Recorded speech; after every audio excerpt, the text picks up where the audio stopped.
En el nombre del Padre, y del Hijo, y del Espíritu Santo. Amén. Dios te salve María, llena eres de gracia, el Señor es contigo. Bendita tú eres entre todas las mujeres, bendito es el fruto de tu vientre, Jesús. Santa María, Madre de Dios, ruega por nosotros los pecadores, ahora y en la hora de nuestra muerte. Amén. En el nombre del Padre, y del Hijo, y del Espíritu Santo. Amén. Por favor, siéntense. Vamos a comentar sobre una fecha que ha tenido bastante popularidad. Hoy ha disminuido, gracias a Dios, y creo que se va a entender a lo largo de la predicación por qué digo gracias a Dios. Vamos a referirnos al 31 de octubre y vamos a hablar del Halloween. Esta reflexión tiene 4 partes. Primero vamos a tener una sección histórica. En ese sentido, la providencia de Dios me ha dado una oportunidad, yo digo singular, porque pude vivir durante varios años en donde todo esto empezó, es decir, en Irlanda. Desde el año 2003 hasta el 2009 viví en Irlanda, pude conocer de cerca la espiritualidad celta, pude conocer la evangelización que realizó la iglesia, especialmente a través de San Patricio, un verdadero genio de la pedagogía y de la evangelización. Y pude conocer también lo que está sucediendo hoy en día en Irlanda y en otras partes del norte de Europa, y que tienen que ver con este fenómeno del Halloween. Entonces, esa es la sección histórica. En segundo lugar, vamos a tener una sección que yo la llamo científica. Muchas personas creen que es simple prejuicio. Resulta que hay datos científicos interesantes, incluso sobre los colores. Vamos a hablar de la parte cromática. Vamos a hablar en esa sección científica, yo la llamo así científica. Vamos a hablar también del impacto que tiene el miedo, que tiene el terror en las distintas edades, en los hombres, en las mujeres. ¿Cuáles son los efectos psicológicos que tiene el miedo? El terror voluntariamente buscado, ¿qué efecto tiene en la psiquis humana? Esta sección es científica. Eso quiere decir que vamos a apelar a datos que ustedes pueden comprobar, cosas que ustedes pueden ver específicamente, para que tengamos bases. Ya ustedes ven por mi tono de voz, mi estilo no es fanático. No me parece que haya que hacer una especie de estallido de histeria o de pánico con estas cosas. Pero como me gusta decir, ingenuos no, por favor. Ingenuidad no. Tontos útiles, por favor, no. Entonces, esa es la importancia de la sección científica. Entonces, primero historia, luego ciencia. Luego vamos a pasar a una parte teológica. Vamos a ver qué es lo que está de fondo aquí. Y se lo puedo ir adelantando. Lo que está de fondo aquí es la relación entre paganismo y cristianismo. ¿Qué significa propiamente paganismo? ¿Por qué hay un resurgir del paganismo en el mundo? ¿Qué consecuencias tiene? De eso vamos a hablar en la sección teológica. Y por último, la cuarta sección, o sea, antes del desayuno, ahí va a ser la parte que yo llamo práctica. Cuando hablamos de la parte práctica, hablamos de cuáles son las recomendaciones específicas que podemos tomar nosotros desde una actitud de sensatez. Una vez más llamo a la sensatez, a la cordura, no la gordura, la cordura. Porque es tarea nuestra acreditarnos también como católicos. Es muy importante saber acreditarnos. ¿En qué sentido? No en el que uno tenga que darle cuentas de su fe a todo el mundo, sino en un sentido muy aterrizado, y es Las actitudes paranoicas, extremas, fanáticas, lo que hacen es desacreditar a la iglesia. Y ustedes han visto recientemente, por ejemplo, con la visita del Santo Padre, ustedes han visto el ridículo que un sector del catolicismo ha causado por una actitud completamente fanática y extrema. Eso no tiene sentido. Entonces, esas son las 4 secciones que tenemos: histórica, científica, teológica y práctica. Una sugerencia que siempre hago es que si ustedes pueden, utilicen sus celulares, o si tienen donde escribir, una libretica o algo.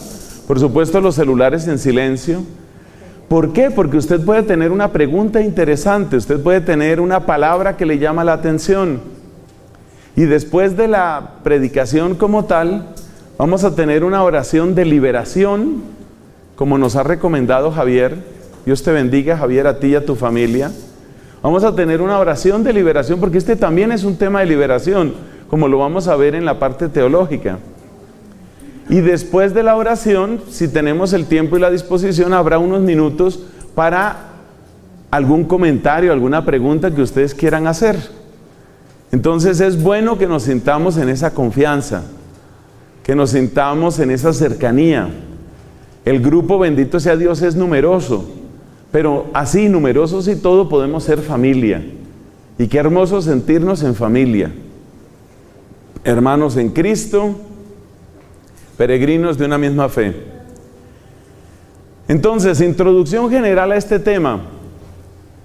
¿Para qué someterse a riesgos tontos? Yo les decía a unos amigos, cuando veníamos para acá, les decía: usted puede caminar en un barrio peligroso de Bogotá a las 2:30 de la mañana solo, sí, y puede que no le suceda nada. Eso puede suceder, pero usted correría ese riesgo. Y usted me dice: no, de ninguna manera. Y yo le puedo presentar cifras, yo le puedo presentar probabilidades, le puedo decir, existe una probabilidad del 3 o del 2% de que no le suceda nada. O sea que es bastante probable que sí le suceda algo, un atraco, Dios lo proteja. Entonces uno no se somete en lo que tiene que ver con la salud, en lo que tiene que ver con la seguridad. Uno no se somete a riesgos tontos. Usted puede dejar su casa sin llave, irse un fin de semana, por ejemplo, de vacaciones, ¿sí? Usted puede hacerlo y es posible que llegue y encuentre todo, pero también es muy posible que llegue y no encuentre nada. Y usted no corre ese riesgo. Entonces la tónica general de esta reflexión sobre Halloween va en esa línea. Repito, no es histeria, no es fanatismo. Es hacernos la pregunta simple: ¿por qué correr riesgos que son tontos y que pueden causar gravísimo daño, no solamente a usted, sino que, como esto se anuncia como una actividad para niños, son riesgos tontos a los que usted está exponiendo a sus propios hijos? O sea que si ya sería tonto que usted caminara solo en la madrugada por un barrio peligroso, creo que sería tonto al cuadrado que usted fuera con su niño o con su niña en esas circunstancias, porque usted sabe que es todavía más vulnerable que usted. Y esa tónica de evitar el riesgo tonto es la que nos lleva a escarbar, a buscar, si te gusta la palabra, a investigar qué hay detrás de todo esto. No con un deseo simplemente de salir con el rostro sombrío, preocupado. No. A pesar del tema, que no es lo más simpático del mundo lo que vamos a hablar, mi esperanza es, y mi deseo, es que usted salga de aquí con un rostro de victoria de Cristo en su sonrisa, en su mirada. Porque en el fondo lo que estamos proclamando aquí, ¿qué es? El señorío de Jesucristo, la victoria de Dios. Aclarando, en ningún sitio es tan hermosa, tan perfecta, tan visible la victoria de Dios que en María Santísima. A mí me dicen que este grupo se llama María. Eso fue lo que me dijeron. Entonces yo no sé si cabe aquí pedir, por ejemplo, un aplauso de amor para ella, que muestra la victoria de Dios. la victoria de Dios. Entonces, evitar riesgos tontos, conocer, enterarse bien, formarse bien y evitar riesgos tontos, eso es todo. Y cuando uno hace ese proceso, uno llega a una conclusión. Yo soy de otra raza, yo soy de otro linaje. Yo soy de otro linaje, o sea, yo no tengo por qué someter a los más pequeños de mi casa a una contaminación ridícula. Yo soy de otro linaje. Pero vamos por partes. Entonces entremos a la primera sección, la sección histórica. Por supuesto hay que empezar por el nombre, muchos de ustedes ya lo saben. Halloween es una deformación de una expresión en inglés que es All Hallows Eve. All Hallows Eve. Hallows es el plural que indica santos.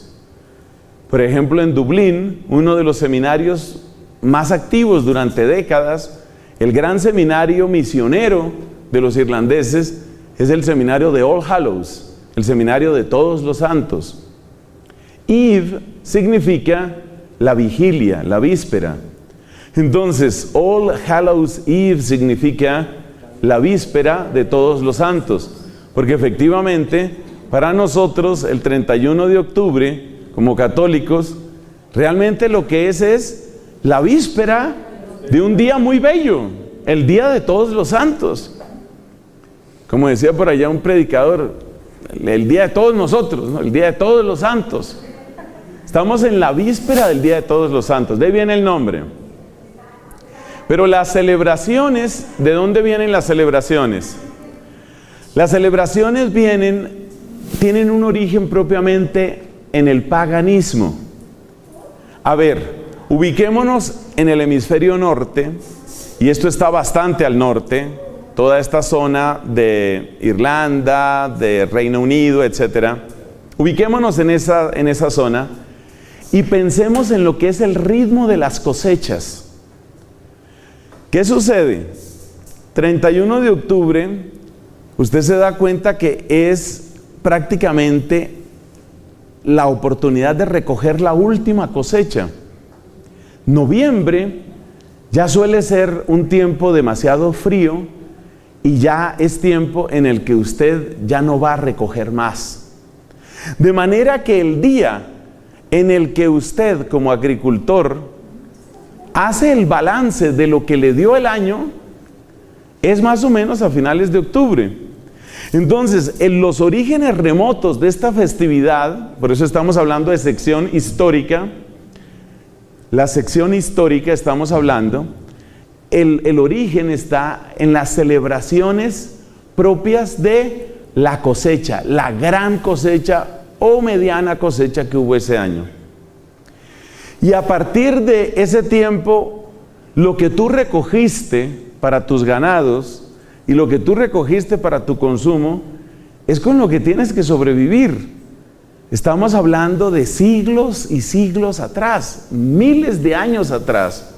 Y si uno retrocede en ese tiempo, uno se da cuenta que lo que se alcanzó a recoger de eso hay que vivir, porque no hay importaciones. En el tiempo en el que yo vivía en Irlanda, uno podía darse lujos, uno puede consumir manzanas frescas, naranjas, bananos. Son las maravillas del mundo actual que está súper conectado también en términos de comercio. Pero en aquella época obviamente eso no era así. Termina el tiempo de recoger las cosechas, pleno otoño, ya asomando con fuerza el invierno cada vez más, ya recogiste lo que recogiste y en ese momento, ¿qué es lo que te toca? Pues prepararte para el invierno. Esa es la situación. Pero entonces vienen las festividades propias de eso que la tierra ha dado. Y por supuesto, en ese tipo de sociedad, estamos hablando de la sociedad celta de hace muchos siglos, en ese tipo de sociedad lo que la tierra te ha dado, que es con lo que también viven tus ganados, eso que la tierra te ha dado es todo. Entonces el carácter festivo es más o menos como lo que uno podría tener, haz de cuenta, para una fiesta de fin de año. Has visto que muchas empresas a fin de año tienen una fiesta, la fiesta de fin de año. Y las festividades de fin de año suelen tener abundancia, ruido, danza, música, también para nosotros, porque es el momento en el que tú despides todo lo que hiciste. Para ellos su tiempo está marcado no tanto por un calendario civil, sino por la agricultura. Entonces, al cabo del tiempo, se fue formando la costumbre de tener una gran fiesta en la cual se hacía pues todo ese recuento de lo que hemos cosechado y toda esa alegría. Y usted sabe lo que sucede cuando hay mucha fiesta, usted sabe las costumbres de consumo de alcohol que son típicas de esa región. Entonces muy pronto se convierte en una fiesta que tiene mucho ruido, que tiene mucha danza, mucha comida, mucha bebida, mucha borrachera. Es decir, es una fiesta que tiene las características como de un pequeño carnaval. Es la fiesta de otoño, es la gran fiesta de otoño, la fiesta del 31 de octubre. Esa es la prehistoria de lo que nosotros llamamos Halloween. Pero estas personas, ¿qué religiosidad tenían? Ellos tenían una religiosidad en continuo contacto con el cosmos y con la naturaleza. La obsesión de ellos es dominar las fuerzas de la naturaleza. Y ellos consideran que hay espíritus que habitan en los bosques, hay espíritus que habitan en los campos, y esos espíritus, si uno se hace amigo de ellos, uno va a tener una buena cosecha. Todavía hoy se hace mucho chiste de eso. Si ustedes conocen algo del mundo irlandés, ustedes saben que el tema de los duendes, de los gnomos, es un tema que está muy frecuentemente metido allá. Esos espíritus chocarreros que llaman en otros lugares, esos espíritus que están en las montañas.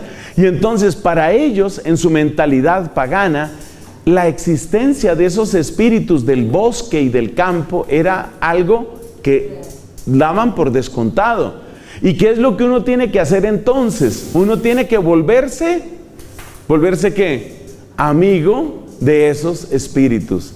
Entonces, como esos son los espíritus que hacen posible la cosecha, entonces la celebración de la cosecha se convierte también en una celebración en la que se invocan esos espíritus. Ahí entra ese lado que podríamos llamar ese lado incluso espiritual, pero ya vemos qué tipo de espiritualidad es. Entonces hay que congraciarse, hay que amistarse con esos espíritus, con los espíritus de los bosques. En la parte científica vamos a ver por qué los bosques se convirtieron en lugares sagrados para estas culturas. Hay una razón científica para eso, y es bueno estudiar estas cosas, o sea, perderle el miedo a los temas, estudiarlos con serenidad y darse cuenta qué es lo que hay detrás. Entonces, los bosques son lugares donde ellos creían que existían ese tipo de espíritus. Y si yo quiero una cosecha, y si los espíritus del campo son los que determinan la fecundidad del campo, entonces, ¿qué me toca? Hacerme amigo de los espíritus. ¿Quiénes eran los sacerdotes? Había una casta que ustedes tal vez han oído mencionar, la casta de los druidas. Los druidas eran una casta sacerdotal que en medio del mundo celta se acreditó o ganó crédito ante la población como los expertos en hacer el puente entre el mundo natural, comida, bebida, de nevadas, inviernos, heladas, y el mundo sobrenatural, todos esos espíritus. Entonces los druidas fueron los sacerdotes de ese mundo celta, los sacerdotes que se ganaron la credibilidad de la gente y a los cuales las personas les entregaban sus ofrendas, les entregaban pues lo que era necesario para el culto. Las cosas fueron tomando a veces un curso, una dirección bastante espantosa. Sucede lo siguiente: cuando yo le digo a usted la palabra momia, muy posiblemente usted piensa en las momias de Egipto, y usted piensa en los cadáveres embalsamados en condiciones de aire muy seco, como es el aire desértico del norte de Egipto. Eso es lo que usted tal vez piensa como momia. Pero usted tal vez puede saber también que otras culturas también han tenido momias. Los muiscas en esta región de Colombia tenían momias, usted las puede ver en el Museo Nacional. Momias mucho mejor preservadas son las de los Andes en la cultura inca. Los incas tenían sacrificios humanos y para ellos los dioses de las alturas dentro del panteón, dentro de la mitología de ellos, los dioses de las montañas reclamaban sacrificios preciosos. ¿Qué es lo más precioso que una persona puede tener? La vida.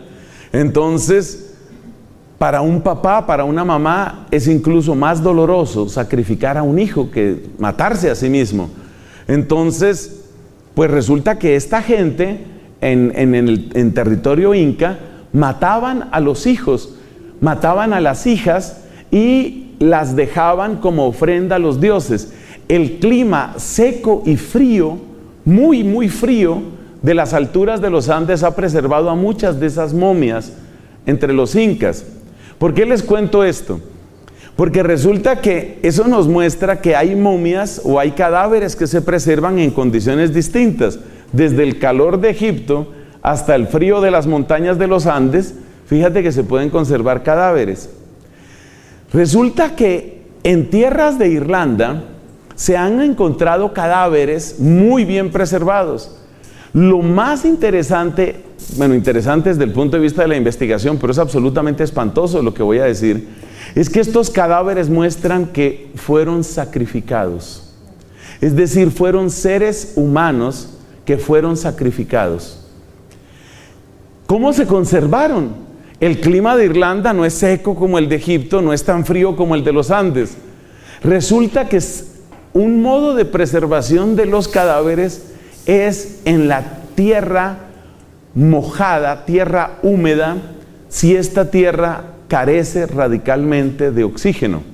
Es decir, aunque a usted le parezca extraño, es como contrario a lo que uno se imagina, los pantanos de tierra muy fría, como es Irlanda la mayor parte del año, los pantanos de tierra fría son lugar muy adecuado para conservar estos cadáveres. ¿Por qué? Básicamente porque el frío hace lenta la acción de las bacterias y porque en esos pantanos muy pronto se agota la provisión de oxígeno en el agua. Entonces es un medio que los científicos llaman anaerobio, un medio sin oxígeno, y si usted tiene un cadáver en un lugar muy frío, sin ningún tipo de oxígeno, con una temperatura más o menos estable, hay una probabilidad alta de que se conserve. Entonces se han encontrado estos cadáveres admirablemente preservados, y esto es lo espantoso. Se ha encontrado que fueron cadáveres torturados antes de morir, cadáveres que fueron ofrecidos dentro de los cultos de los druidas. ¿A quiénes? Pues ofrecidos a esos espíritus de los campos, a esos espíritus de los bosques. Inmediatamente viene a la memoria de uno lo que nos dice el apóstol San Pablo cuando habla de idolatría. Dice, el ídolo como tal no es nada, pero detrás del ídolo es el demonio el que recibe el culto. Entonces, finalmente, estas personas, yo me acuerdo el caso porque lo alcancé a leer en bastante detalle, ustedes lo pueden investigar igual que yo no tengo fuentes secretas. Prácticamente todo lo que yo les estoy diciendo aquí, usted lo puede corroborar en una buena búsqueda, por ejemplo en internet. Entonces, me acuerdo el caso de un cadáver admirablemente conservado, de una persona relativamente joven. Joven significa que podría tener menos de 30 años, y se muestran las incisiones, las heridas, cómo fue estrangulado, qué se le hizo a la persona. Fue ofrecida a los espíritus. Es decir, ¿de qué estamos hablando aquí? De un ser humano ofrecido al demonio. ¿Y eso para qué? Para asegurar las cosechas. ¿Y cuál era la fecha de eso? 31 de octubre. Esa es la realidad. Es decir, yo no me estoy inventando nada. No lo mire como un reto, como un desafío. Simplemente investíguelo usted y va a encontrar eso mismo. Entonces, la parte histórica, ¿qué nos muestra? Nos muestra el origen de la palabra y nos muestra el tipo de prácticas que eran frecuentes en estos lugares, por ejemplo de Irlanda, y donde se ve claramente la asociación entre esa fecha, el estilo de carnaval, el estilo de fiesta desaforada, llena de excesos, de licor, de sexo, de orgía y lleno también de sacrificios humanos. Esos datos son absolutamente históricos. ¿Qué pasa cuando llega la evangelización cristiana? Con una paciencia, con una pedagogía, con una mansedumbre realmente maravillosa, San Patricio, pero también otros que vivieron en esas tierras, sembraron de santidad a Irlanda. Irlanda ha sido tierra disputada por el demonio muchas veces a lo largo de su historia. Y en este momento, ese mismo país está siendo atacado de una manera brutal, como ustedes pueden ver en las noticias. No me puedo extender en este momento. Ustedes comprenderán que es un país que yo amo profundamente, me hizo mucho bien, por eso me mantengo muy cerca de las noticias de ese lugar. Entonces, cuando vino la evangelización cristiana, santos predicadores, benditos obispos, especialmente desde la sede de San Patricio. La sede de San Patricio fue Armagh, que se escribe con GH al final. San Patricio, desde la sede de Armagh, que queda actualmente en Irlanda del Norte, desde ahí y los que le sucedieron, una serie de obispos realmente santos, gente que uno dice, o sea, eran misioneros, eran pastores, pero entregados. Ellos se dieron cuenta de estas barbaridades, se dieron cuenta que sí se mataba gente, que se estaban asesinando seres humanos para ofrecerlos a los demonios. Y por supuesto eso no se puede tolerar. Entonces ellos hicieron lo que en otras partes del mundo se ha hecho también, y es tomar el hecho de que ya la gente de todos modos se iba a reunir. Llegó el final de la cosecha, la gente se reúne.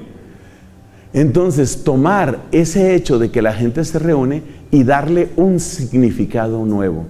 Eso explica, y con esto terminamos la sección histórica, eso explica por qué surge el nombre All Hallows Eve. La iglesia quiso de esa manera tomar el hecho de que la gente acostumbraba a reunirse, pero para darle un sentido distinto. No que fuera el All Demons Eve, para que no fuera una víspera de demonios, para que no fuera un evening, una tarde de demonios, sino para que fuera una víspera de santidad. Ese fue el sentido que le dio la iglesia y por eso tiene ese nombre.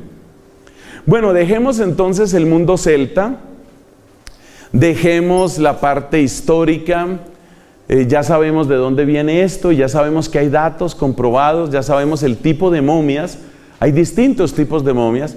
Hay otra clase de momificación que fue famosa en Japón, que es también escalofriante porque es la momificación budista. Los budistas, una rama del budismo, practicó la momificación a través del autoenvenenamiento con sustancias ácidas para destruir la parte de los intestinos, que es la parte que obviamente se corrompe más rápido. Ese mundo es bastante oscuro, el mundo de las momias es en general bastante oscuro, porque no es casualidad, mis hermanos, que el libro sagrado, el libro religioso para el antiguo Egipto, tenía ese nombre, el libro de los muertos.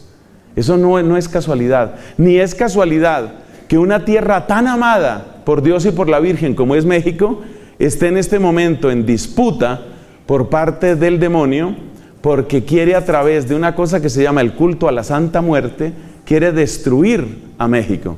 Uno tiene que ser consciente de estas cosas, eso se llama una lectura teológica de la realidad. Usted mire los países que están siendo atacados de una manera más brutal y usted encontrará que son países preferidos por Dios y por la Virgen. Es decir, estamos presenciando lo que podríamos llamar la revancha o el intento de revancha del demonio contra México, contra Irlanda, contra España. Es difícil encontrar un país que tenga la densidad de santos que tiene España. Es impresionante España y por eso ustedes ven cómo es atacada de una manera brutal y faltan pues líderes en este momento, laicos y sacerdotes seguramente, que puedan cambiar el curso de los acontecimientos. Bueno, entonces ahí termina la sección histórica, ya nos damos cuenta cuál es el origen de esto, el mundo celta, el mundo druida, los sacrificios humanos. Pasemos a la parte científica. En la parte científica yo quiero referirme a varias cosas, quiero referirme a tres temas específicamente. Quiero referirme al tema de los colores, quiero referirme al tema de los bosques y quiero referirme al tema del miedo, al tema del terror. Esos tres temas son importantes porque sobre esos temas se han hecho distintas investigaciones. Empecemos con algo que, según me comentaba aquí mi amigo, le impactó mucho desde que lo oyó la primera vez, la parte de los colores. Bueno, ustedes saben que desde antiguo hay dos colores que están asociados con la victoria de Dios. Son los colores del cielo, el blanco y el azul. El blanco, la gloria de la Pascua; el azul de cielo, el azul de la Virgen, el azul de la serenidad y del mar. Ella es la estrella del mar. Mira nada más, esto no fue planeado, pero mira, aquí tenemos la estatua de la Virgen, blanco y azul. Si tú has estudiado algo sobre colores, te has dado cuenta que cada color tiene su opuesto. Obviamente el opuesto del color blanco es el color negro, eso lo sabemos todos. El opuesto del color azul es un poco más difícil, ahí toca entrar un poco en la teoría de los colores primarios y secundarios. Entonces uno sabe que hay tres colores que son primarios, básicamente el amarillo, el azul, el rojo. Y uno sabe que de la combinación del amarillo y el azul surge el verde, que de la combinación del azul y el rojo surge el morado, y de la combinación del rojo y el amarillo, usted imagínese una rueda, ¿no? La combinación del rojo y el amarillo, ¿qué sale? El anaranjado. Entonces, si tuve usted en una rueda lo que yo le he dicho, imagínese aquí la rueda, ¿no? Vamos a poner aquí máxima concentración con este tablero invisible que tenemos. Vamos a poner aquí el amarillo, vamos a poner aquí el azul y vamos a poner aquí el rojo, haciendo el triángulo de los colores primarios. Y ahora miremos dónde están los opuestos. Como aquí está el amarillo, el opuesto del amarillo, ¿cuál va a ser? La combinación entre el azul y el rojo. Entonces esa es la combinación que es el violeta. Por eso usted se da cuenta que cuando usted tiene un vestido de fondo violeta y pepas amarillas, eso se llama un payaso. Porque es un contraste tan bárbaro que es una cosa que da risa. Entonces, el opuesto del amarillo, ¿cuál es? Es la combinación de los otros dos, es decir, del azul y el rojo. ¿Cuál sería el opuesto del rojo? El opuesto del rojo sería la combinación del amarillo y el azul, es decir, el verde. Entonces, el opuesto del rojo es el verde. Y eso lo nota usted, por ejemplo, en la decoración del tiempo de Navidad. Los colores que más se utilizan son el verde y el rojo porque causan un contraste festivo. Pero ahora vamos al otro. Hagamos el otro ejercicio. ¿Cuál es el opuesto del azul? El opuesto del azul es la combinación del rojo y el amarillo. Y ese es el naranja. ¿Y cuáles son los dos colores que siempre se repiten en las celebraciones de Halloween? El negro y el naranja. Entonces, ¿de qué se trata? ¿Cuál es el mensaje, llamémoslo así, subliminal que contiene Halloween? Es trabajar por lo opuesto al blanco y el azul. Cada vez que usted vea decoración negra y naranja, acuérdese de esta imagen de la Santísima Virgen María. Acuérdese. Y dése cuenta que esos colores están haciéndole la guerra a estos colores. De eso es de lo que se trata. Eso es lo que se llama un dato científico. Créame que yo en una época no le daba mucha importancia a esto, hasta que tuve que entrar en contacto como sacerdote con algunas personas que están metidas en temas de satanismo. Yo tuve un compañero de estudio que estaba metido en satanismo y en un momento dado descubrí con espanto que una de las consignas en las que meten a estas personas es que por lo menos durante un tiempo tienen que hacer una especie de voto o promesa de vestirse de arriba a abajo solamente con el negro. Negro y negro. Y yo lo tuve de compañero y dije, no puede ser que esta persona esté vestida así. Efectivamente, medias negras, bueno, la ropa interior no se la vi, pero medias negras, pantalón negro, camisa negra. Una vez sí le vi que tenía una camisilla y la camisilla era negra y un pañuelo negro que sobresalía. Es decir, eso tiene un mensaje. Eso tiene un mensaje. Usted sabe que la manera como usted se viste, de alguna manera en algún sentido es la expresión de cómo usted quiere ser visto. Por eso si usted está de luto, usted no se viste de una manera festiva, porque usted está de luto. Entonces usted no quiere ser visto como de fiesta porque usted está triste. De modo que el color sí que tiene un significado. No vamos aquí a entrar tampoco en una cosa, digamos, parapsicológica. Hay gente que le da demasiada importancia a eso. Los del Feng Shui, por ejemplo, le dan demasiada importancia que a los muebles, la orientación de los muebles, los colores, los aromas. No entremos en eso, por favor, que eso es fanatismo. Pero sí hay que tener en cuenta que hay una guerra cromática contra Dios y la Virgen en Halloween. Y eso no me lo invento yo. Mira la rueda de los colores, mira cómo funciona. Y desde que yo tengo memoria de mí mismo, jamás ha habido un Halloween con colores distintos. El color siempre tiene que ser negro y naranja para hacerle la guerra al blanco y al azul. Bueno, ese es el primer dato científico que es interesante. Segundo dato científico, hablemos de los bosques. Los bosques han estado muy asociados a la brujería en muchos tiempos. De hecho, cuando empezaron las reuniones, esas reuniones, no sé en qué siglo pueda situarse eso, pero las reuniones de personas que invocaban al demonio, los llamados aquelarres, esos aquelarres siempre empezaron en algunos claros del bosque. Y por eso algunas personas se preguntan, bueno, ¿qué es lo que sucede con los bosques? Es decir, ¿qué es lo que tiene un bosque de particular? Obviamente, toda la creación es de Dios. Solo Dios es creador, solo Dios es el que ha creado todo. Entonces, y nos dice la Biblia, vio Dios todo lo que había hecho y todo era bueno. Y por supuesto que los bosques salidos de las manos de Dios son buenos. Pero ¿qué es? ¿Cuál es el elemento científico, psicológico que está en los bosques para producir ese tipo de cosas? La respuesta no es tan compleja. Lo que sucede es que si usted se sitúa, hágalo mentalmente en este momento, si usted se sitúa en un bosque, usted empieza a tener una percepción. Y esa percepción es que hacia donde usted mire, en cualquier dirección, todo es igual. ¿Qué pasa cuando usted mira que todo es igual? Que usted pierde la sensación de orientación. Usted pierde la capacidad de orientación. Si en este momento, Dios nos preserve, si en este momento hubiera algún problema en este edificio en el que nos encontramos, pues todos sabemos hacia dónde está la puerta, todos sabemos hacia dónde habría que ir. Y de hecho, pues eso se refuerza con las señales que en los edificios tienen ahora. Ahí están todas esas señales. Está muy bien. Pero ¿qué pasaría si usted entra a un lugar en el que usted no puede reconocer qué es entrar y qué es salir? ¿Hacia dónde se avanza y hacia dónde se retrocede? Bueno, si hay buena luz del sol y usted sabe más o menos en qué hora del día está, pues usted por la sombra puede hacer algo.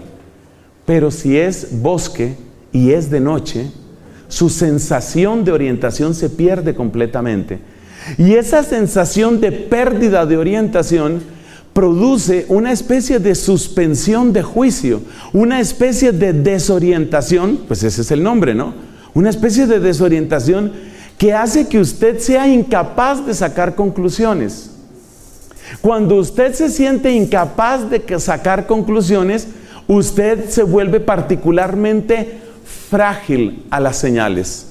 ¿Por qué? Porque su cerebro, esto es absolutamente científico, de nuevo investíguelo, búsquelo.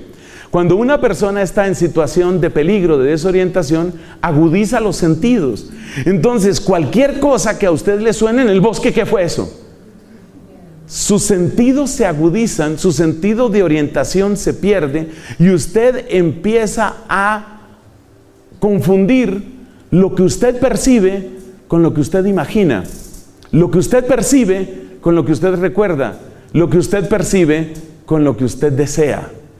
El romper la frontera entre lo que usted percibe y lo que usted recuerda, imagina o desea es exactamente la condición que se necesita para que usted abra las puertas de su conciencia al mundo espiritual. Eso es lo que se necesita. A ver, ¿qué defensas tenemos nosotros frente al mundo espiritual? Yo no voy a entrar aquí en una discusión sobre si existen o no existen ángeles, si existen o no existen demonios. Yo doy por hecho que usted ya sabe eso, ya está seguro de eso. Las personas que tengan dudas a ese respecto, por favor investíguenlo en el lugar apropiado, no podemos dar aquí todos los temas. Eso significa que, por ejemplo, pues sabemos que existen ángeles buenos, como nuestros ángeles de la guarda, como los benditos San Gabriel, San Rafael, San Miguel, a quienes invocamos tantas veces. Nosotros sabemos que esos ángeles existen, pero también sabemos que lamentablemente existen espíritus caídos. ¿Cómo se defiende usted de un espíritu dañino? Usted se defiende de la misma manera que usted se defiende de un extraño que le amenaza. ¿Usted cómo se defiende de una persona extraña que le amenaza? Pues usted primero intenta evaluar el peligro y luego intenta ver cuál es la mejor estrategia. Es decir, ¿ataco o huyo? ¿Cierto? Son las dos respuestas, el famoso fight or flight, ¿no? Entonces, ¿ataco o huyo? ¿Eso cómo lo hace usted? Con su racionalidad. Pero si yo lo pongo a usted en una condición en que su razón no trabaja bien, porque su percepción está acelerada al máximo y usted está desorientado, entonces su capacidad de respuesta racional es mínima. ¿Qué quiere decir eso? Que usted acaba de abrir una puerta para ser influenciable por ese mundo espiritual.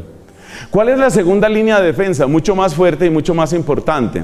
¿Cuál es la segunda línea de defensa que uno utiliza? Si uno es creyente, la segunda línea de defensa es la oración. Es la oración, indudablemente. Entonces, por ejemplo, muchos habrán escuchado la historia de este santo cardenal. Para mí ya es un santo, el proceso de beatificación está abierto. El cardenal Van Thuan. El cardenal Van Thuan fue un cardenal de la Iglesia Católica que fue encarcelado durante décadas por el sistema comunista de Vietnam. Y realmente lo que querían era enloquecerlo. Entonces lo sometieron a confinamiento solitario durante años enteros. O sea, tú imagínate años metido en una prisión que a duras penas tendría 1 o 2 metros cuadrados, sin ver nada, sin oír nada. Eso es para enloquecer.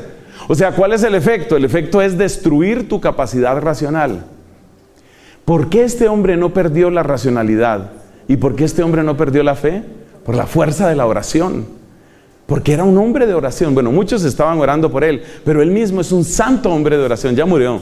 Él predicó unos retiros en la curia del Vaticano frente a Juan Pablo II y los cardenales de la curia. Ese es el cardenal Van Thuan. Entonces, aprender esto, por favor. Uno tiene 2 líneas de defensa frente a la maldad. La primera línea de defensa es la racionalidad. Usted analiza el problema, usted mira, esto me conviene o no me conviene, tomo por aquí o no tomo por aquí, ¿qué está pasando acá? Un momento, ¿aquí qué pasó? Más despacio, páseme la película despacio. Cuando usted habla de esa manera, ¿qué está tratando de hacer? Utilizar su razón. Y eso está bien porque Dios nos dio esa capacidad, Dios nos dio la inteligencia. Pero, ¿cuál es la segunda línea de defensa? La fe. La fe, pues, expresada en la oración, expresada en nuestra confianza en Dios. Entonces la pregunta es esta: si usted no conoce esa fe, porque esa es la situación del mundo pagano, si usted no conoce esa fe, no la tiene, y usted pone a su racionalidad en una situación donde queda suspendida y desorientada, las 2 defensas que usted tenía caen. Y si caen las 2 defensas que usted tenía, ¿qué le va a pasar? Que usted ha abierto las puertas. Eso es lo que se llama abrir puertas. Usted ha abierto las puertas a ese tipo de cosas.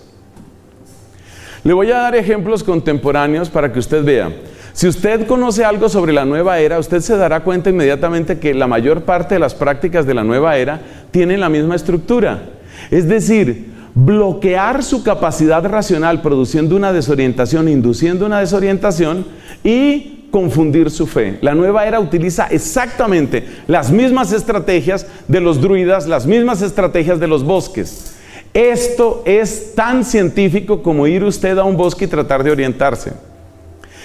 ¿Cómo utiliza la nueva era eso? Por ejemplo, ustedes han oído y tal vez algunos habrán practicado la famosa meditación, lo que se llama meditación en la nueva era. ¿Y en qué consiste la tal meditación? Le dicen a usted, concéntrese en algo. Por ejemplo, va a mirar la tapa de esta botella. Mire la tapa de esta botella. Mírela mientras yo le voy dando vueltas y vueltas y vueltas. Solo mírela, solo mírela. Yo le voy a dar otras vueltas. Respire muy profundo y mire la tapa. Mire la tapa. Llega un momento en el que el hemisferio izquierdo, acuérdese que hay una diferencia en los hemisferios del cerebro. El hemisferio derecho es el hemisferio que trabaja más en términos de lógica, proporción, deducción. El hemisferio izquierdo es un poco más holístico, intuitivo, etc. Entonces, cuando usted somete a su cerebro a una acción repetitiva, donde no hay contenido, llega un momento en el que el cerebro, el hemisferio derecho, empieza, digamos, a cansarse, por darle un nombre. se desconecta y usted queda sometido a una experiencia en la que desaparece el tiempo. Es decir, es algo parecido a la hipnosis. De hecho, la hipnosis funciona de esa manera. Así funciona tal cual la hipnosis. Entonces, ¿qué sucede con la persona hipnotizada? La persona hipnotizada ha abierto una puerta. En este caso, ha abierto la puerta ¿a quién? A quien lo hipnotizó. Y por eso el que lo hipnotizó le puede decir cosas. A veces cosas imposibles. Quiero que usted se acueste entre esas dos sillas y le ordeno a sus músculos que estén tensos para que usted quede como una tabla. Y la persona queda así, porque la persona abrió esa puerta. Entonces usted tiene que darse cuenta que las prácticas que abren puertas son prácticas con las cuales usted está exponiéndose a esa clase de espíritus. ¿Y cuáles son las más utilizadas ahora? La meditación, el yoga y una cantidad de cosas que algunas personas cuando lo oyen a uno dicen: ¡ay, pero ese sacerdote tan fanático! No me llames así si no le estás poniendo cuidado a lo que te estoy diciendo. Estudia el tema de hemisferio derecho y hemisferio izquierdo. Estudia lo que es la supresión de la racionalidad. La supresión de la racionalidad se produce de muchas maneras. Hay drogas acústicas que se distribuyen a través de YouTube. No les digo que lo busquen ustedes, tengan mucha prudencia con estos temas, porque son drogas, como me lo está oyendo, se llaman drogas acústicas. ¿Qué es una droga acústica? Es un conjunto de sonidos diseñado para que su cerebro se desconecte, es decir, para que usted pierda capacidad de conocimiento o de deducción racional. Eso es lo que es una droga acústica, y las drogas acústicas son terribles. Porque con una droga acústica usted pierde la capacidad de racionalidad. Bueno, la comparación con abrir la puerta es interesante porque tiene que ver con lo que decíamos al principio de esta charla. ¿Usted abriría su puerta y se iría de paseo? No, usted no lo hace. Puede que no suceda nada. Puede que no suceda, efectivamente. Entonces hay personas que han practicado la ouija, que es otra manera de abrir puertas. Es abrir puertas y abrirlas muy claramente al demonio. Usted practica la ouija y no, a mí no me pasó nada, era un juego para mí, ahí no pasa nada. No digas eso. Una persona, por ejemplo, va a yoga. Mire, yo lo único que le digo, si usted se siente absolutamente incapaz, si usted practica yoga y se siente absolutamente incapaz de dejarlo, solo le digo una cosa: investigue. Vuelvo al principio, no seamos tontos útiles, por favor, investigue. Mire esto, usted sabe de dónde surgió el yoga, usted sabe para qué sirve el yoga, usted sabe qué es lo que quiere el yoga. El yoga no es ejercicio físico, el yoga es una disposición de su cuerpo y de su mente para lograr unos estados de conciencia. ¿Y estados de conciencia qué es? Suprimir su capacidad de crítica racional y abrir las puertas de su corazón a que entre ¿qué? ¿A que entre qué, por Dios? Ese es el problema, que usted no sabe a qué le está abriendo la puerta. Eso es lo realmente preocupante de esto, que la gente no tiene idea ni a qué le está abriendo la puerta. Entonces fíjate a dónde nos lleva el tema de los bosques. El tema de los bosques, ¿a dónde nos lleva? ¿Por qué los bosques han tenido toda una tradición en el mundo de la brujería, el satanismo, los aquelarres? ¿Por qué? Porque producen la desorientación de la conciencia. Y por eso el bosque no funciona igual de día que de noche. El bosque no trabaja igual de día, porque de día tú lo que ves es los pajaritos y todo eso. Pero de noche, cuando tu capacidad de orientación está perdida y cuando tú empiezas a acelerar la capacidad de percepción y no tienes capacidad de crítica, hay que entre lo que sea. Y ahí es donde está el riesgo. Bueno, llevamos 2 puntos en la sección científica. Los 2 puntos son, hemos hablado del tema de los colores y hemos hablado del tema de los bosques y lo que significa la suspensión de la racionalidad. Cuidado con la suspensión de la racionalidad. Fíjate que San Pablo, en la primera carta a los Corintios, dice: los espíritus de los profetas obedecen a los profetas. ¿Por qué? Porque una de las maneras de perder la racionalidad es con la histeria, y existe la histeria religiosa.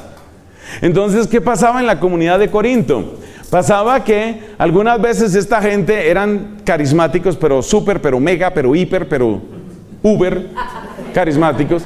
Y entonces estos recontra carismáticos entraban en una especie de danzas y de éxtasis y de cosas raras, y empezaba el uno gritaba, el otro gritaba, es decir, entraban en una situación de histeria, como una droga, como un bosque donde tú te desorientas.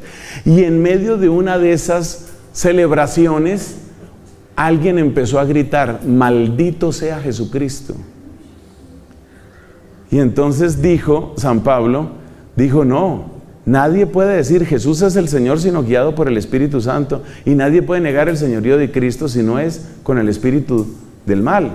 Entonces date cuenta que para San Pablo es claro que nosotros en nuestra espiritualidad cristiana debemos tener una particular desconfianza con el tema de que nos quieran desconectar la racionalidad. ¿Y qué es lo que más desconecta la racionalidad hoy en día en los medios urbanos? La difusión extensiva de la meditación y del yoga. Tengan cuidado, porque en los colegios ya lo están haciendo. Ya les están haciendo ejercicios de, entre comillas, meditación a los niños. Ya les están haciendo clases de yoga o no sé qué a las niñas. Y entonces usted dice, no, pero no seamos tan fanáticos, no seamos tan exagerados. Realmente no pasa nada. Tú no tienes idea de lo que se ha entrado. Tú has oído de cómo hay enfermedades, físicamente hablando, hay enfermedades que pueden hospedarse en una persona y desarrollarse años después. Por ejemplo, el SIDA es una enfermedad de estas características. Una persona puede adquirir el virus del SIDA, adquiere el SIDA y no se le desarrolla inmediatamente. 8 o 10 años después se le dispara por circunstancias que sería muy largo tratar de explicar aquí. Entonces date cuenta que lo mismo sucede en este mundo espiritual. Entonces me decía una amiga muy querida que ha tratado también estos temas y que ha dirigido grupos de oración, realmente una mujer de Dios, me decía con respecto a esto: ¿y para qué la gente tiene que abrir esas puertas? Y me decía ella, y luego se quejan, ay, ¿qué será que mi hijo solo quiere oír música satánica? Solo quiere oír los diablos esos. Y sí, son diablos. Mucha de la música está marcada específicamente por invocaciones a Satanás. Hay que tener en cuenta que esos grupos musicales han utilizado eso como estrategia comercial. Muchos de ellos no son satánicos en realidad, pero utilizan eso como estrategia comercial. Pero si yo utilizo como estrategia comercial invocar al diablo, posiblemente el diablo aprovecha esa oportunidad para algo más que comercio. Entonces, cuidado con el tema ese de la desorientación. Cuidado con los temas de yoga, investiga. No te quedes simplemente con que ya pagaste el semestre de yoga, ¿no? No te quedes simplemente con eso. Piénsalo bien, mira lo que te están haciendo y mira cómo en la medida en que nos confundimos más en la fe y empezamos a desarticular y a desarmar nuestra capacidad racional, estamos abriendo puertas. Y ustedes saben que en esto los demonios van siempre en serio. Último dato científico. Hablemos un poco sobre el daño que el terror produce en hombres y en mujeres. Bueno, todos somos susceptibles a que nos haga daño el tema del terror. Cuando hablo de terror, no solo me refiero a máscaras o disfraces típicos de esta tristeza que se llama Halloween, sino me refiero también a las películas de terror. Me refiero también a la cultura del terror. Hay personas que cultivan eso, a los relatos de terror. Mire, sintetizando, porque estoy viendo aquí el tiempo y estoy viendo que esto avanza rápidamente, pero sintetizando le digo dos cosas. Particularmente en los hombres, en los varones, el terror produce una de dos cosas. Produce o una agresividad o produce una tendencia a la superstición y a la magia. En nosotros los varones son las dos respuestas típicas del terror y es muy típico.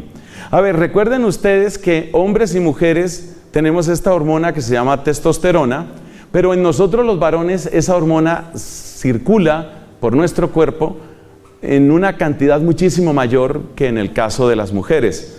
Se ha comprobado, eso está muy bien estudiado, la testosterona tiene que ver con ciertas respuestas conductuales que están bien caracterizadas. Por ejemplo, el espíritu competitivo. Esa es una cosa muy de la testosterona. Si usted es casada y ha viajado con su esposo por carretera y usted ve que su esposo no puede ver ningún carro adelante, tiene que alcanzarlo y tiene que pasarlo, y después de ese tiene que pasar al otro. Y usted ha viajado también con una amiga y se da cuenta que la amiga simplemente va tranquila a 200 metros detrás del otro carro. Usted entiende lo que es la testosterona. Eso es típico de la testosterona. Luego, pues hay hombres que son civilizados o que la mujer los ha domesticado. Bueno, no sé por qué dije eso, pero bueno.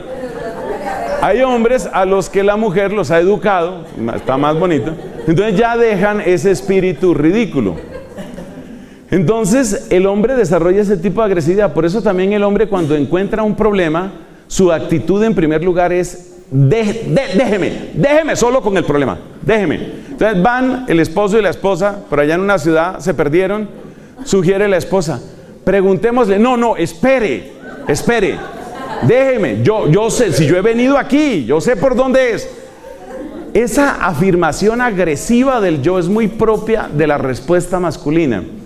Frente a las amenazas del terror, el ser humano masculino intenta responder con esa agresividad. Entonces, el frecuentar el terror hace daño en el varón en esa línea, produciendo agresividad. O hay otro tipo de varón, o el mismo que he dicho, que entonces intenta una estrategia diferente.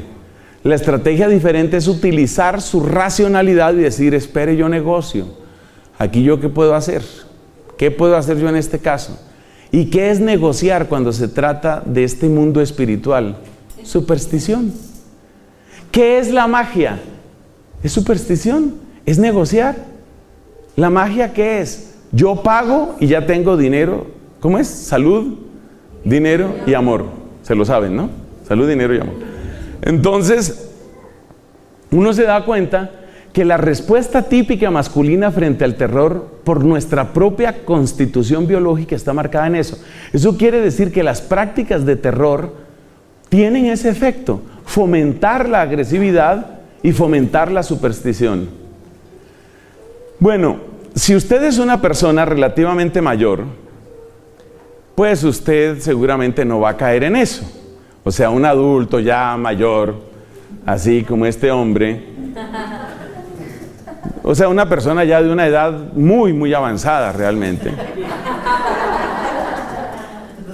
Ya una persona que uno dice, hombre, ya este señor ya lleva mucho tiempo sobre la tierra. Bueno, una persona así como este amigo, una persona como este amigo, hombre, seguramente ya no va a reaccionar así frente al terror. Pero ¿quiénes son los varoncitos que se someten a estas presiones en Halloween? ¿Quiénes son? Ojalá fueran los jóvenes, los niños. Entonces, la capacidad, los recursos emocionales e intelectuales internos de los niños son mínimos. Eso indica que la capacidad de influencia de este tipo de cosas en un niño es mucho mayor. Ay, padre, tan exagerado usted. Mire, si yo hice eso y yo estaba allá, yo he pasado por todo eso y yo no me volví ni brujo, ni druida, ni maté a nadie. Pero yo vuelvo a mi pregunta: ¿y por qué tiene uno que abrir puertas? ¿Por qué tienes que someter a tus hijos a la lotería de a ver si le gusta algún demonio? ¿Tú someterías a un hijo o a una hija a la lotería a ver si le gusta algún violador? A ver si le gusta algún criminal, a ver si le gusta algún atracador. Tú jamás harías eso. Entonces, ¿por qué los vas a someter a ese tipo de cosas? En la parte práctica vamos a ver un poco qué estrategias específicas se pueden tomar. Entonces terminamos ahí la parte científica.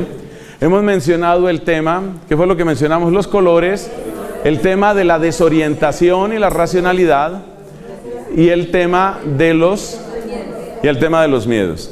Pasemos ahora a la parte teológica.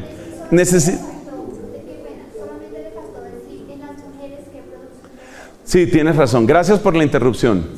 Me dejé interrumpir y hice bien. En las mujeres, ¿qué produce el terror? Y esto es terrible porque es muy poco conocido. En las mujeres deforma el sentido de la sexualidad y de la afectividad. Una mujer en condiciones normales, lo que es la estadística de la inmensa mayoría de las mujeres, desea gustar, desea ser amada. Y particularmente desea gustarle a alguien que quiere que sea su pareja, que quiere que sea su esposo. Esa es la situación de la inmensa mayoría de mujeres. No entremos aquí en discusiones de casos marginales. No es el escenario para hacerlo. Ese sería otro tema. Entonces, la inmensa mayoría de las mujeres tienen ese deseo. ¿El deseo de qué? De gustar, de agradar, de ser amadas, de ser admiradas, todo esto. Resulta que cuando una mujer es admirada, cuando una mujer gusta, es buscada. Entonces, por eso, las mujeres desde muy pequeñas, desde demasiado pequeñas, me estoy acordando de mi sobrinita, la que quiero muchísimo, desde que era una gotica, ya ella había aprendido la estrategia que tienen todas las mujeres, es decir, ver rápido y actuar más rápido. Entonces, la niña se da cuenta, ella se da cuenta, esos ojitos, ¡ay, Dios mío! Ella se da cuenta con sus ojitos que le cayó bien a alguien. Ellas no piensan, las niñas pequeñas no piensan en términos de gusto, sino más bien me quiere, le caí bien. La niña se da cuenta que le cayó bien a alguien y ¿qué hace? No sale al encuentro de esa persona a decir, hola, mi nombre es, no.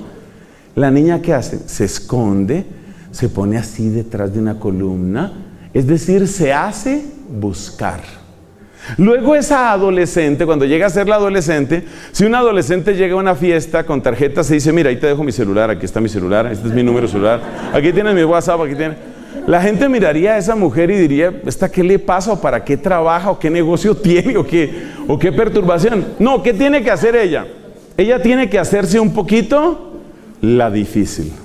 ¿Por qué? Porque quiere ser buscada. Quiere ser buscada. Eso está en el ADN de la mujer y es algo muy bello. Es algo muy bello. Es que el plan de Dios para el hombre y la mujer, si me vuelven a invitar a otra charla, tenemos que hablar específicamente sobre estos temas de hombre y mujer porque son una hermosura. Y por supuesto la ideología de género quiere arrasar con todo eso. Pero los temas de hombre y mujer son una hermosura, porque no es que es la idea de Dios. Y Dios no hace tonterías. El Dios que hizo los campos, que hizo las flores, que hizo las estrellas, tuvo que diseñar algo demasiado hermoso en la unión del hombre y la mujer. Tuvo que ser algo demasiado bello, y lo es. Entonces, volvemos, y de nuevo te agradezco tu pregunta. La mujer quiere ser buscada. ¿Qué pasa cuando una mujer, por ejemplo, tiene un sueño en el que es perseguida por alguien? Ese sueño tiene una característica de miedo, porque quizás esa persona me va a hacer daño. Pero ese sueño tiene también una característica de tipo afectivo y en algunas ocasiones, esto hay que oírlo con prudencia, en algunas ocasiones incluso erótico. Porque para ella está muy asociado a su afectividad y a su sexualidad que me busquen. Por eso cuando una mujer casada se siente muy, pero muy mal en el matrimonio y habla con un sacerdote, a veces le dicen a uno, mire, es que mi esposo ya no me busca. Y eso es muy triste para una mujer, ya no me busca, es decir, ya no le intereso. Ella quiere ser buscada, ella quiere ser deseada, ella quiere ser... Entonces, ¿qué es lo que produce el terror? En una niña, sobre todo en una niña, ¿qué es lo que produce? Produce una deformación y un daño de eso, exactamente de eso. Porque el terror es algo así como te estoy persiguiendo. Entonces, las niñas, las jovencitas que se someten a grandes dosis de terror, empiezan a tener desfiguraciones en su sentido de la afectividad y de la sexualidad. Y esto sería muy largo estudiarlo aquí y no son iguales todas las mujeres, esto también hay que destacarlo. Pero créanme que en algunos casos los efectos del terror en las mujeres son parecidos a los efectos de la pornografía en los varones. Aunque tristemente también hay mujeres que ven, consumen pornografía, eso también es cierto. Pero por hacer una comparación, ¿qué le sucede a un hombre que satura su mente, sus ojos, su corazón de pornografía? ¿Qué le sucede?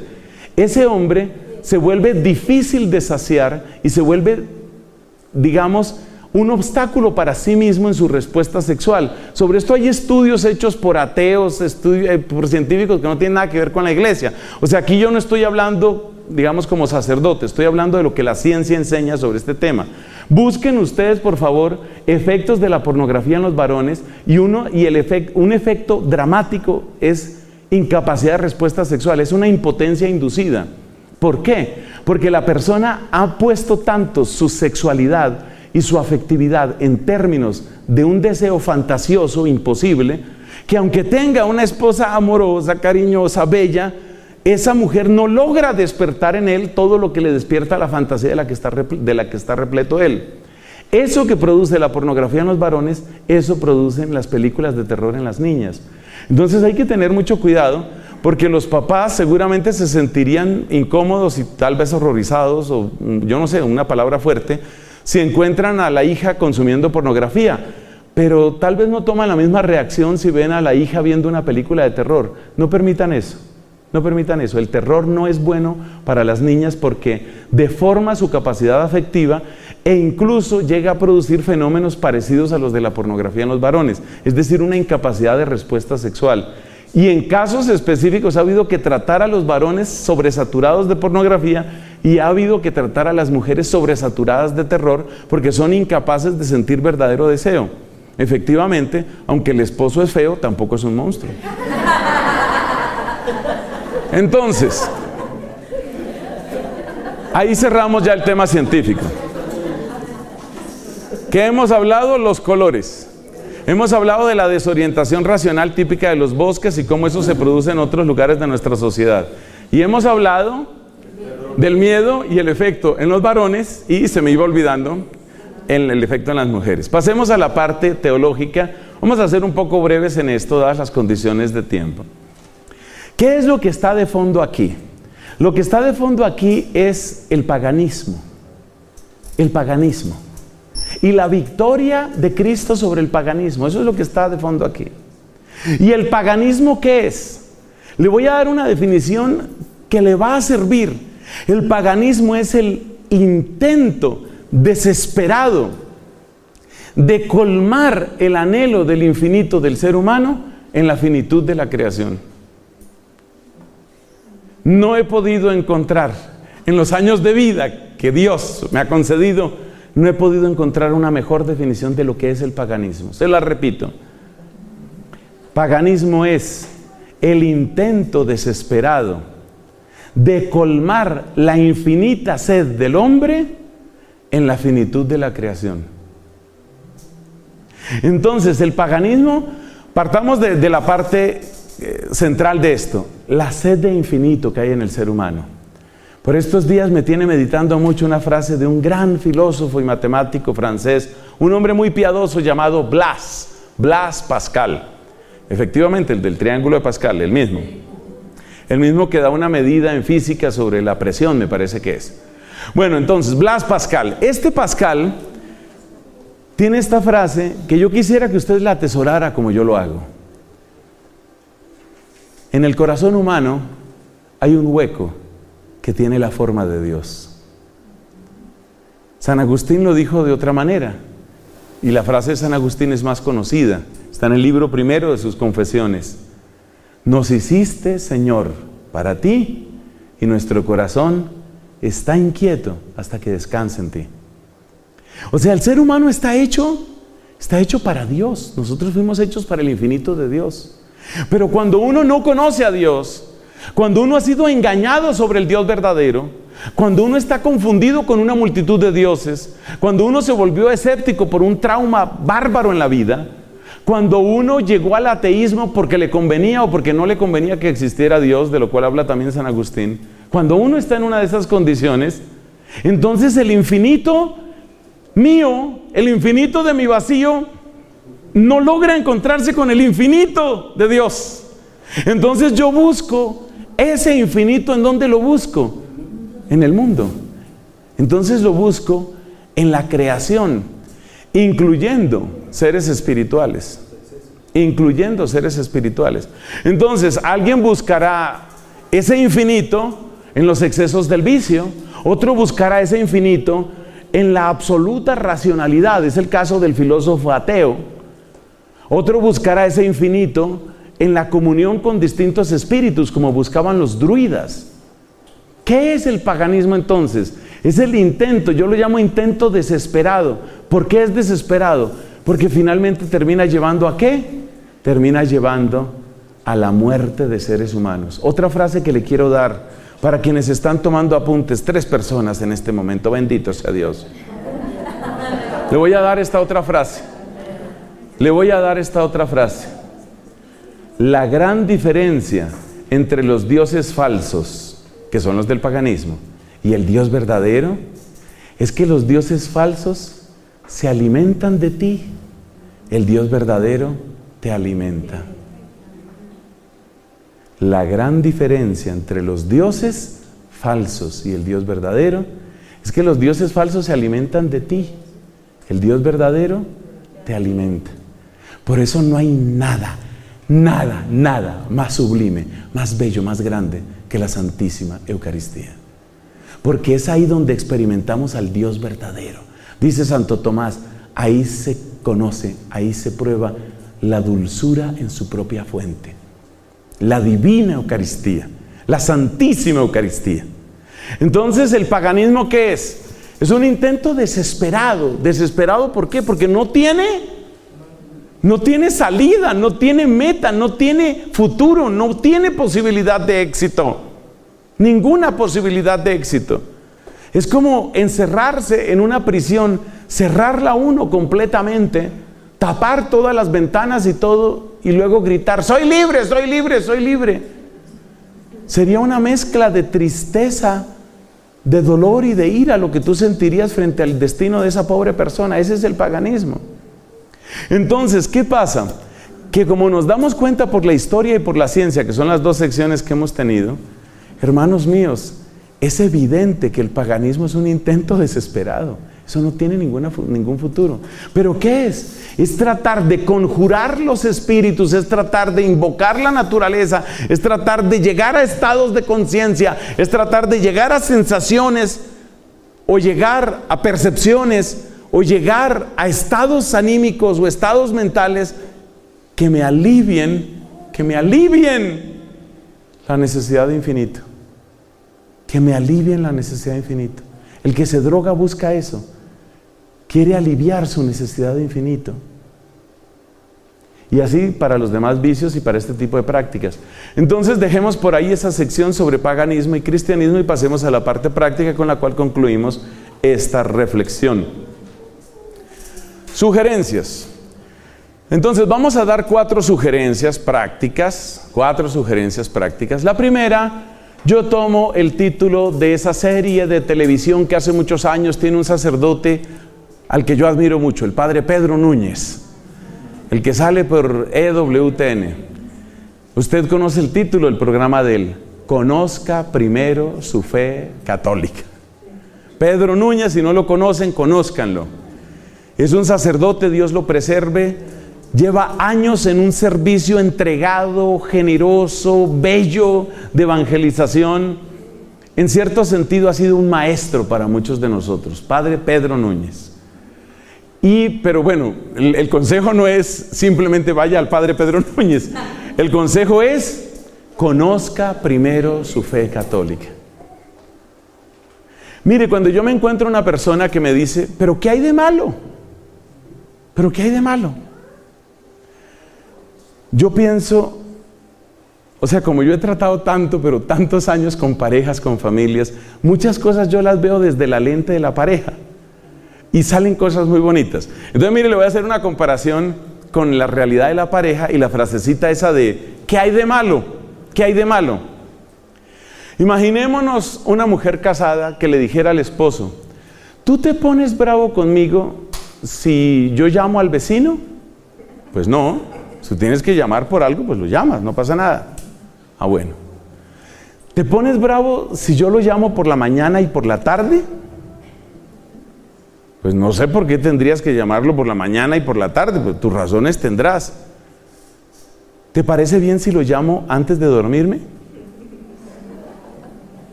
¿Por qué tienes que llamarlo tanto? Mi amor, es que yo quisiera saber cuántas veces puedo llamarlo sin que te pongas bravo. Usted de inmediato deduce que esa pobre mujer está en una situación terrible de desorientación afectiva o de lo que sea. Porque ella está viendo hasta dónde puedo estirar mi cercanía con el vecino, hasta dónde puedo llegar, a dónde está el vecino, hasta dónde puedo llegar, siguiendo todavía casada, ¿no? Y dije que era una mujer en ese caso. Eso es lo mismo que hace mucho católico. ¿Cuánto yoga puedo practicar? Pero sí puedo hacer un poquito de yoga, harto yoga. Puedo ir donde el Maharaji, me da permiso ir donde el Maharaji. Y si además quiero simplemente pasar por delante, no voy a hacer nada, sino pasar por delante para ver al indio amazónico, luego me devuelvo, solo verlo, no es nada más. Lo puedo ver por la mañana, por la tarde. ¿Qué le está pasando a esas personas? Lo mismo que a esa mujer. Esa mujer ya es infiel. Esa mujer ya es infiel. Y es posible que no le haya tocado un dedo al vecino, pero ya es infiel. El que se pregunta por el límite de su fidelidad ya es infiel. Escriba esa frase que le sirve. El que se pregunta por el límite de su fidelidad ya empezó a ser infiel. Claro. Eso funciona de esa manera. Eso funciona de esa manera. Si a mí se me cae un hilo en la calle, ¿ese es un delito? Pues no, claro que no. ¿Y si es un pedacito de tela? O sea, si yo boto, por ejemplo, un pantalón de mi abuelito hacia la calle, si yo boto la ropa que ya no me sirve, la boto así frente a la calle, ¿ya ese es un delito? O sea, las personas que empiezan a jugar con el límite, en el fondo ya perdieron en su corazón. Entonces el primer consejo práctico es: robustezca. Mire, conozca la belleza, dice el padre Pedro Núñez. Conozca primero su fe católica, conozca la belleza de la liturgia, conozca la belleza de la oración. Puedo leer por cultura general estos libros de Caballo de Troya que escribió JJ Benítez, cultura general simplemente. Pero usted ha leído los evangelios. No, estoy ocupado primero, deme tiempo. Primero tenía que leer a Paulo Coelho, luego tenía que leer a Ansel Grün, luego tenía que leer. Y la Biblia, no sé, en mi funeral leerán algo, supongo. Entonces, esa persona que está jugando con el límite, ya se extravió hace rato. Cada vez que ustedes se pregunten a sí mismos o se escuchen su propia voz diciendo estas palabras: ¿qué tanto puedo hacer de esto sin que sea pecado? Acuérdense del ejemplo de la señora y el vecino.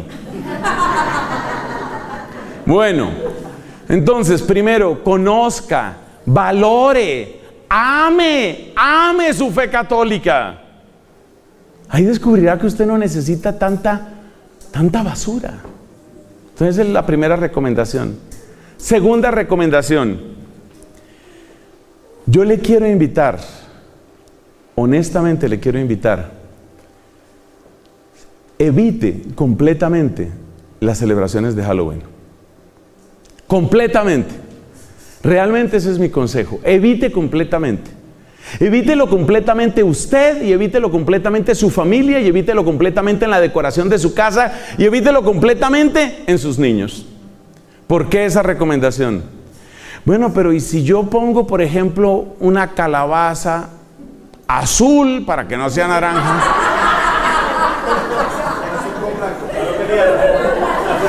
Si pongo una calabaza azul con blanco. Le voy a decir por qué no es buena idea abrirle ningún espacio a Halloween, ninguno. Le voy a decir por qué es la mejor idea, pero luego vamos a dar otros consejos. Porque mire, cuando usted abre una puerta, usted no sabe después qué tanto se abre esa puerta. Es muy interesante lo que sucede en un niño. Piensen ustedes en estos niños haciendo caso omiso de la cara de aburridos que tienen. Pobrecitos, es que la hora es pesada. Piense usted, por ejemplo, en esos niños. Esos niños de Dios muy amados están creciendo en un hogar donde nunca se celebra Halloween. ¿Estoy diciendo la verdad? Nunca se celebra. ¿Eso qué significa? Que ese niño, a los 13, 14, 15 años o a los 25, o de pronto se va a hacer un doctorado de Irlanda, como me tocó a mí. Ese niño crece, se vuelve un joven. Cuando más adelante alguien le hable de eso, él siente: yo nunca me he metido con eso. Es decir, es algo ajeno. Y si la persona lo siente como ajeno, tiene menos tentación de entrar. En cambio, el niño que ya vio que en la casa sí le pusieron unas cuantas calabazas y unos esqueletos, ya tiene un precedente. Mi mamá sí permitía algo. Y de algo a algo más. Y de algo más a mucho más. Y de mucho más a muchísimo más. Todos son puertas. Ustedes conocen el famoso dicho de qué tiene que hacer el vendedor cuando le van a cerrar la puerta, ¿no? Poner el pie, porque si queda una rendija, queda una esperanza. Queda una esperanza. Entonces, no, pero no cierre la puerta, mi señora, no cierre. Mire, le tengo una oferta mejor. Solamente por hoy le tengo esta oferta. No cierre usted su puerta. Entonces, la mejor estrategia es no abra ninguna puerta, ninguna. Esa es la mejor estrategia. Pero, tercer punto. Si parece que es absolutamente imposible, porque si usted no celebra Halloween, Kim Jong-un oprimirá el botón.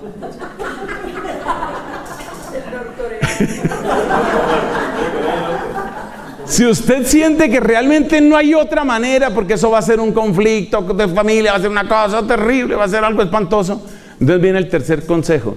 Si materialmente y después de orar y después de exponer su posición de una manera razonable, orada, después de divulgar este video, si después de todo eso no hay manera, entonces utilice la solución, hay una solución que es la perfecta, que es no hacer nada. Pero si no puedes, entonces utilice la otra, que es el famoso tema de los disfraces de angelitos, de princesas, de santos, de profetas. Es decir, lo que llaman en inglés, ese es el second best, ¿no? Hay más o menos. No es tan bueno, pero todavía trae efectos muy positivos, porque los niños que solo han conocido ese tipo de celebración, cuando les vienen con el cuento del terror, dicen, no, yo no quiero eso. O sea que todavía ahí se salva mucho. Esa es entonces la tercera recomendación. Si no hay nada más que hacer, usted debe entrar por ahí. Y el cuarto punto, ¿cuál es? La cuarta sugerencia, ¿cuál es? Recuerden ustedes que el tesoro más grande que tienen es su familia. Defiendan a su familia con la oración. Y se ha demostrado que no hay oración más apropiada para defender la familia que el Santo Rosario.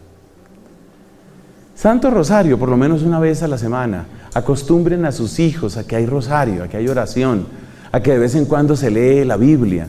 Acostumbren a sus hijos a eso. ¿Y quién debe dirigir la oración? Que eso es parte del cuarto consejo. El papá. Es el papá. Si no es el papá, se produce un daño. ¿Cuál es el daño? Con los hijos varones. Recuerde usted que la naturaleza no perdona, y cuando ese hijito suyo llegue a los 11, 12, 13, cuando ya entre en adolescencia, él no va a querer ser la mamá, él va a querer ser el papá. Y si el papá no reza, si el papá no va a misa, si el papá se burla de la religión, si el papá dice vayan ustedes, eso es lo que va a tomar el hijo. Entonces, realmente las oraciones en la casa las tiene que dirigir el papá. Eso es así, y así lo manda Dios. Eso es lo que significa ser cabeza, Efesios capítulo 5. Eso es lo que significa ser cabeza en la casa. Ser cabeza en la casa no significa a mí me tienen que dar la porción más grande, me tienen que servir de primero, yo soy el único que grita aquí. Ser cabeza en la casa significa ser el primero en la sabiduría, ser el primero en el perdón, ser el primero en la oración. Eso es ser cabeza en la casa. Pero siempre que digo esto hay algunos señores que me miran con cara de que usted me está cambiando las condiciones del contrato. Entonces, si no se lo predicaron en la misa en que se casó, yo se lo digo aquí. Ser primero es eso que acabamos de decir. Defiendan sus hogares. Sus hogares valen demasiado. Sus hijos valen demasiado. Y termino donde empecé. ¿Por qué exponerse a riesgos tontos? ¿Por qué? Más bien empecemos en una cultura diferente, empecemos a celebrar a quien merece ser celebrado, a nuestro Señor Jesucristo, a darle a Él el honor y la alabanza. Gloria al Padre, al Hijo y al Espíritu Santo.